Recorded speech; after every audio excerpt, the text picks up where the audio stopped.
दिवाळीची साफसफाई सुरू होणार आहे.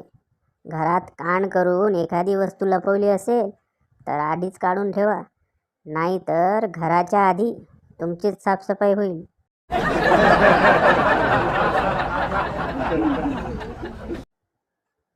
गल्लीतल्या बायका पण गुगलपेक्षा कमी नसतात.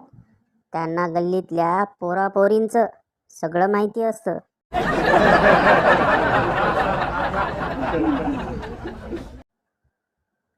गण्याने पक्याला मेसेज केला, यार दिवाळीची साफसफाई एन्जॉय करतोय.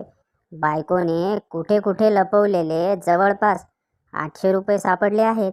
इकडे गण्याच्या बायकोने पक्याच्या बायकोला मेसेज केला, मी सोफ्यावर बसून आरामात टी व्ही बघत आहे.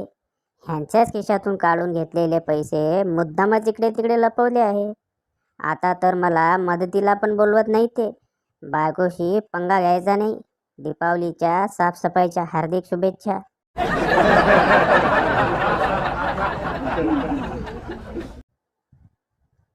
दोन प्रायव्हेट नोकरीवाले जेव्हा पार्टी करतात तेव्हा एकाच विषयावर बोलतात. नोकरी सोडून नवीन व्यवसाय कसा करायचा. सकाळी उतरली की कामावर हजर.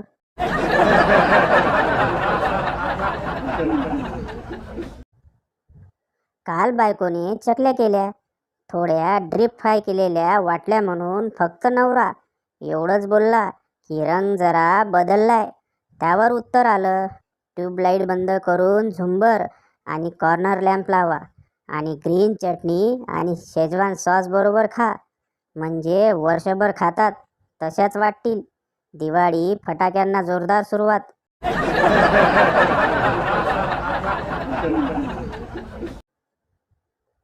काल दुकानात एक पाटी वाचली, आमच्याकडे छत्री लावलेला आकाशकंदील मिळेल.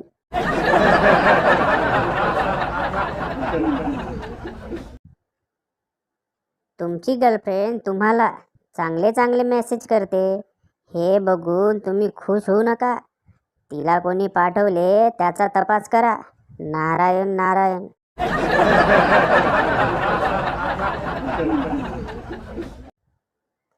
वजन कमी करण्यासाठी जिमला जाणारी लोक 20-20 मिनिटे ग्राउंड फ्लोअरला लिफ्टची वाट बघत थांबतात.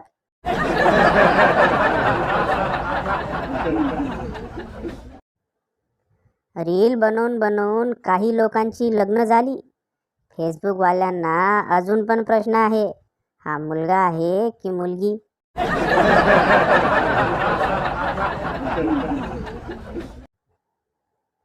मुलगी, बाबा टायर पंक्चर झाला, काय करू.